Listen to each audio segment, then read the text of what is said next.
Alrighty folks, today's the day. We're going to take a look at my Dissipator project I've been working on for the last few months.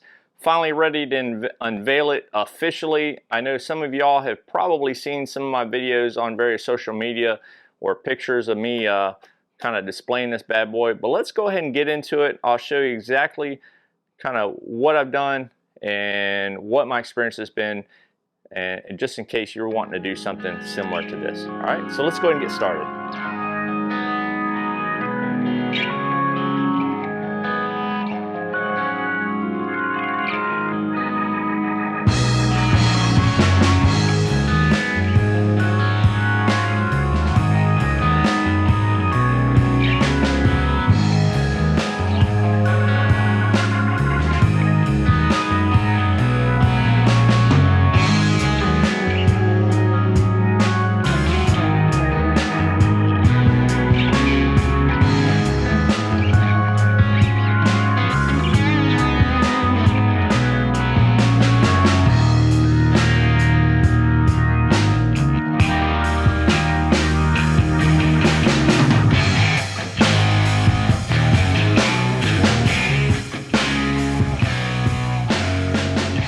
Alrighty folks, so there she is, and just so I can please the YouTube folks, I will remove the low capacity magazine. So chamber is clear, magazine is clear, firearm is safe. This is my Dissipator build using a variety of parts from Brownells. I did use a unbranded AR lower receiver. The upper is the C7 upper receiver that Brownells makes, part of the retro line. It does have the shell deflector here. A standard A1 would not have that. The teardrop forward assist I got, it's actually from Leth AR, but Guns and Wild Ones sent this to me a while back. Again, much appreciated for him. The A1 sights are also Leth AR from Brownells, and then also the charging handle, I believe it was a CMMG charging handle, just a standard charging handle there.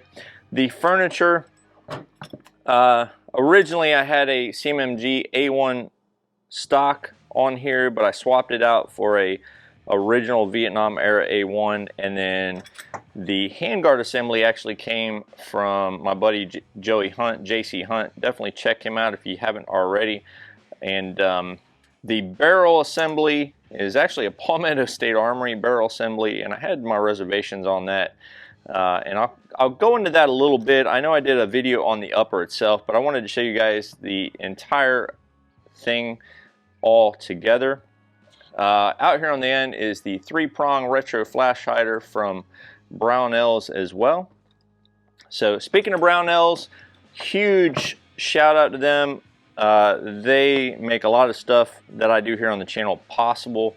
So if you are not shopping over there on their website, definitely check them out. Use code BOP10 and you can save yourself a little bit of cash on your next order. That being said, let's just kind of talk about my experience with this thing. So this is kind of a, I know I've had some people say, oh, well, that's not really a Dissipator because of the gas system and stuff like that. I may end up changing the barrel assembly out, and I will tell you why here in just a moment. So this barrel assembly actually came from Palmetto State Armory. It was a Blem Dissipator upper with an A2, or sorry, a flat top upper receiver here. The triangle front sight post is actually F marked, so it's not the right one, but I also wasn't trying to go for 100% correct. Okay, so I kind of just wanted to put together a Dissipator and then kind of see, you know, how I liked it and just do something a little different. Now the gas system on this, of course, is also a mid-length, so this is really a faux Dissipator, if you will. Here you can see the other side. I did stencil up my stock there, and you can see again unbranded AR lower receiver. So let's go ahead and talk about this thing. First time out to the range, I did have a little bit of hiccups with some jams going under here, and what I figured out was I believe what was contributing to that was the feed ramps on the barrel extension and the upper receiver not having the M4 cut. So I went ahead and kind of put some M4 cuts in there, and happy to say my last time out of the range it shot 100%. This thing is a really soft shooter. I will say that this 3-prong flash hider, I don't know what the deal is with it, but the concussion coming off of this is almost like a break, at least to my ears. So I'm not real crazy about that. The other issue that I had kind of going down this road was, I mentioned that I got the barrel assembly as part of a blim upper from Palmetto State Armory. And you know, I like Palmetto State Armory, and I like some of the things they put out, but whatever, you know, 1,000-pound gorilla they have torquing their barrel nuts on their receivers, they need to tone that bad boy down. I ended up having to cut the old barrel nut to get this barrel off of the receiver they sent. Yes, it had lubrication, it had grease on there like it's supposed to, but that was very, very annoying. And so, you know, I guess they didn't want anybody taking it off. So, but anyways, that was kind of frustrating. I also had some issues with their gas block, the mid-length gas block here. That thing, the gas tube fits super tight in that thing, and I don't know what the deal is, but trying to remove the gas tube out of here was quite a pain. So, I'm thinking I'm probably going to get a 20-inch A1 barrel from Brownells at some point down the road, and have it cut down and have the gas port drilled for the Dissipator. But for now, I'm just going to run this barrel. It was cheap, didn't cost me a lot other than the aggravation. It actually shoots pretty good, so I can't complain about that. A couple other things I got going on here. Notable is the chrome bolt carrier group from Brownells. It does have the serrations. This is one of their retro bolt carrier groups. This thing is awesome. I also did get the retro dust cover here as well from Brownells. Oh, and then I did get a original surplus A1 grip. And then it's just a crappy mil-spec trigger. Nothing super exciting there. I would like to swap this out at some point for a Geisley, but that's going to be down the road. And then, of course, an old surplus sling that I had laying around. This one actually was off of, kind of sits in my match rifle, so I went ahead and pulled it off of there because I do got a couple match slings that I put on that. So how does this thing shoot down at the range? Acceptable accuracy. I've shot it out to 50 yards. I didn't shoot any further than that.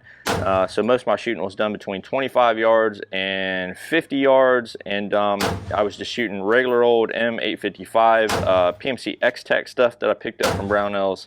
And it shot good. No complaints there. Once I got it to cycle 100% without jamming up, it run like a scalded dog, so real happy with that. Tell me what your thoughts are down below as far as this retro build, or what do you think about retro builds in general. Like I said, this is more of a retro mod because it's not correct at all. It's kind of just a combination of parts. I mean, it kind of looks the part though. I do also plan on putting a rugged flash hider on here so I could throw one of my cans on there at some point, but that's, you know, something I'm not super needing to do that right now, but it's definitely something on my mind. I think something like this that's very lightweight with a can on the end of there would be pretty dang cool. One other thing that I hope to do at some point is to get a retro optic to put on here, one of the 4X ones.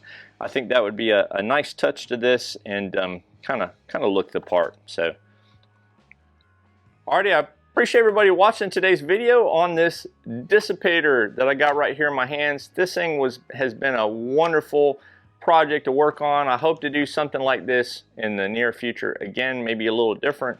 A couple of things I learned along the way. Maybe I decide to do one that's more correct rather than one that's kind of a retro mod style. But we'll see. You know, the retro train is pretty full at the moment. A lot of folks doing retro sort of stuff. Figured I would jump on there for a few minutes and you know, try my hand at putting something together, you know, from yesteryear. Anyways, big shout out to my friends over at Brownells for making this possible. if you're not shopping over there for your different accessories and whatnot, get over there, tell them I said hi, and pick yourself up some good stuff.